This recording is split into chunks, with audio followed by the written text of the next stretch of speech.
Hemos invitado hoy a Franklin Cornejo, director de la Escuela de Periodismo de la Universidad Antonio Ruiz de Montoya. Franklin, buenas tardes, bienvenido a La Ciencia Andina. Buenas tardes, César, muchas gracias por la invitación. Estamos en el Día Mundial de la Televisión. La comunicación y el periodismo tienen mucho que decir respecto a esta tecnología que la ONU reconoce como un vehículo importante, no solo de comunicación y de entretenimiento. ¿Cuál es la perspectiva que manejas tú, Franklin, respecto a la televisión? Tú que además eres un investigador de los temas de interculturalidad. Así es. Fíjate, yo creo que es importante en este momento de celebración de la televisión pensar o reflexionar en el papel que tiene la televisión y en este momento de convergencia, ¿no?, entre la televisión y el Internet, sobre todo porque asistimos a un momento donde tenemos una multiplicidad de pantallas y de canales, ¿no? Y donde en ese contexto el pluralismo no siempre es, digamos, el que uno quisiera tener, ¿no? Pero además vemos que en este momento hay un gran debate respecto al rol de la televisión, ¿no? ¿Qué papel cumple la televisión? Y nosotros como comunicadores y periodistas, ¿qué tipo de participación tenemos en estas tendencias nuevas donde la televisión amplía su cobertura, puede ampliar también sus contenidos, pero al mismo tiempo limitar los accesos, ¿no? Me explico, porque el tema de la televisión es interesante en el sentido de pensar la televisión sobre todo por la creación de audiencias, ¿no? Las audiencias que genera la televisión son de carácter masivo, ¿no?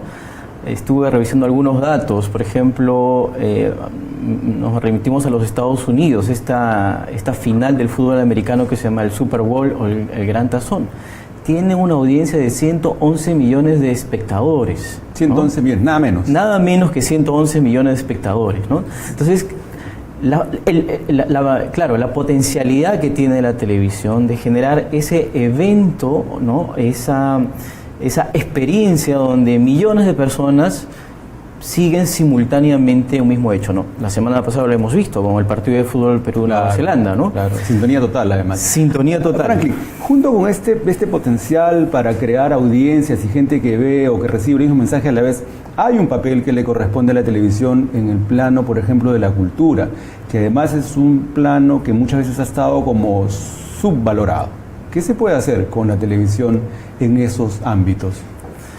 A ver, en esos ámbitos yo considero que es parte también del debate que se da en Europa, por ejemplo, el debate de la televisión como parte del servicio público, del welfare, ¿no? Es un modelo de comunicación donde, por ejemplo, se dice que un niño tiene derecho a soñar que puede correr tan veloz como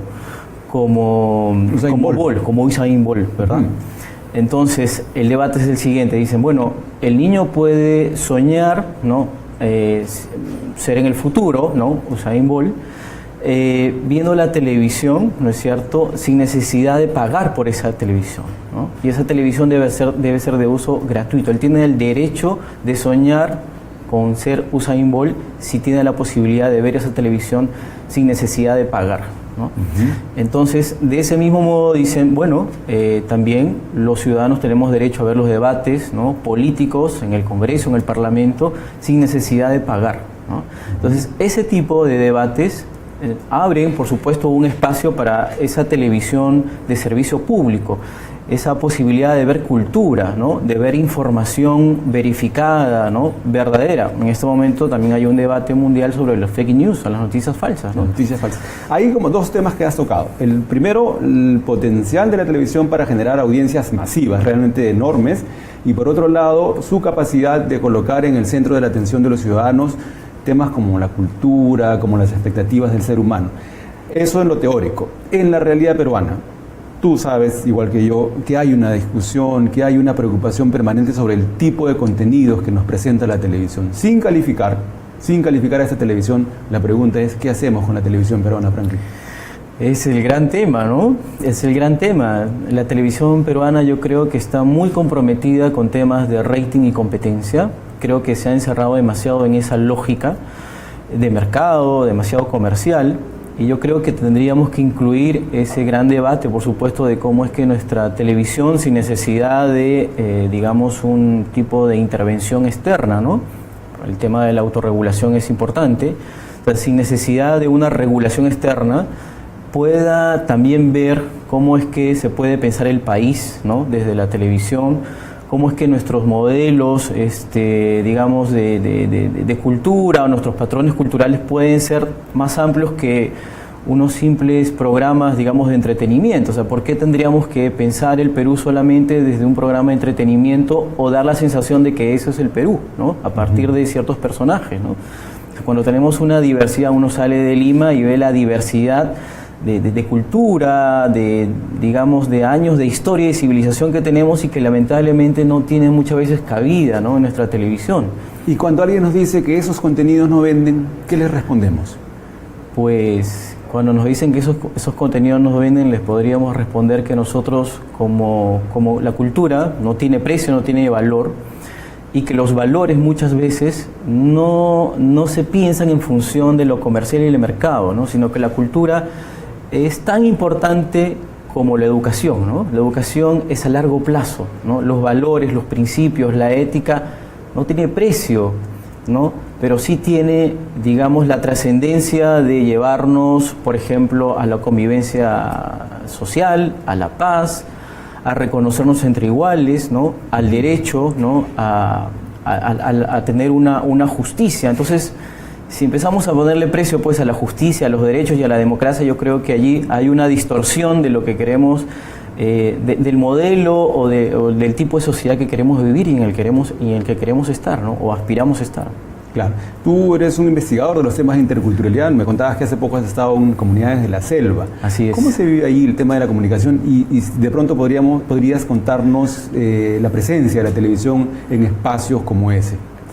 Pues mira, yo estuve hace poco en Santa María de Nieva, en Amazonas, justamente recogiendo algunos datos para una investigación acerca de cómo es que la comunicación comunitaria y participativa permite ampliar capacidades de desarrollo humano, ¿no? Y entre ellos estuve trabajando, recogiendo datos sobre el papel de una radio allí, que se llama Campanquis, ¿no? Y cómo es que esta radio, como medio de información, tiene entre sus objetivos generar diálogo, ¿no es cierto?, con las comunidades nativas aguajún, y cómo es que a partir de ese diálogo se puede construir ciudadanía y se pueden construir puentes, ¿no?, digamos, de desarrollo local, ¿no? Entonces, el papel, el medio allí, en este caso radio, es importante para ese diálogo, ¿no es cierto?, para ese contacto entre el mundo occidental y el mundo nativo amazónico. Me tocó asistir al partido de fútbol entre Nueva Zelanda y Perú, ¿no? Pero hubo constantes cortes de energía eléctrica. Durante el partido, no se pudo ver completo. Entonces se pudo ver el partido, pero a ratos, ¿no? Entonces uno se da cuenta allí cómo es que el tema de la energía eléctrica también va de la mano con digamos, las tecnologías de la información, ¿no? Entonces, dependemos mucho de la energía, ¿no es cierto? Dependemos mucho del agua para generar esa energía eléctrica, y tal vez deberíamos pensar cómo es que la televisión puede ser sostenible en el tiempo a través también de la sostenibilidad de esos recursos, ¿no?, hídricos, ¿no? Tal vez ahí hay un tema pendiente, ¿no? O sea, a veces nos detenemos mucho en ver la televisión desde las nuevas tecnologías, pero no pensamos cómo es que se genera esa nueva tecnología, y por otro lado no pensamos en esos contenidos y los efectos que pueden generar esos contenidos en la población, ¿no? Y ahora que tú estás contando este caso de la Amazonía, Franklin, me acuerdo que la semana anterior conversé con un profesor de Cusco, una población pequeña en el Cusco, y él con sus alumnos de primaria había creado una estación de televisión y de radio. Su alcance, 500 metros a la redonda, pequeño, pero igual era una experiencia importantísima para estos niños en generar contenidos significativos para la comunidad. Cosas que tenían que ver como, por ejemplo, la agricultura, el cuidado del ganado, las épocas de lluvia y cosas que tenían que ver con el ambiente. De modo tal que el potencial y las posibilidades de la televisión son enormes, realmente enormes. En esos contextos, con lo que hemos descrito, las dificultades que enfrenta la televisión comercial, esas experiencias que tú has recogido, lo que te acabo de contar de Cusco, ¿tenemos motivos para ser optimistas respecto al futuro de la televisión? Pues yo creo que sí, basta mirar a nuestros vecinos de la región, en América Latina. En Colombia, por ejemplo, hay una televisión rural donde los mismos campesinos, los mismos agricultores, ¿no?, tienen una televisión a partir de su realidad local, y lo mismo sucede en Uruguay y en Brasil. O sea, tendríamos que ver solamente a nuestros vecinos de la región para saber cómo es que están desarrollando otro tipo de televisión y cómo es que en sus universidades se enseña a hacer un tipo de televisión más local, más regional, que contribuya al desarrollo local y al desarrollo de las mismas poblaciones, ¿no? A veces nosotros nos quedamos solamente con los enlatados, digamos, desde el punto de vista de la producción televisiva, ¿no? Pero tendríamos que ser más audaces y atrevidos para recoger ese, justamente decía yo al inicio, esa pluralidad de contenidos que muchas veces no se reflejan en estas múltiples pantallas, ¿no? Y canales que vemos en televisión y ahora también en internet, ¿no? Y para eso hace falta comunicadores y periodistas formados en el espíritu crítico, que de alguna manera es el trabajo que está haciendo la universidad a la que representas, Franklin. Estamos intentando hacer, y ese es también parte de nuestro objetivo en la formación de los nuevos periodistas y comunicadores. Bien, muchas gracias, Franklin, por compartir estas opiniones y puntos de vista respecto a la televisión. 21 de noviembre, Día Mundial de la Televisión, una tecnología que nació en la segunda década del siglo, en la tercera década, se perfeccionó en todo caso en la tercera década del siglo anterior, John Logie Baird, un nombre obligatorio en el análisis de esta evolución. Sin embargo, no fue él, digamos, el inventor, en todo caso fue el perfeccionador. Como en toda tecnología, hay pioneros, hay gente que hace las primeras investigaciones, los primeros ensayos, las pruebas, ensayo y error, hasta que finalmente se consigue una tecnología ya completa y a disposición de la comunidad. Día Mundial de la Televisión. Entonces, gracias, Franklin, por compartir estos minutos con la Agencia Andina. Amigos de Tiempo Real, pausa y regresamos luego del corte.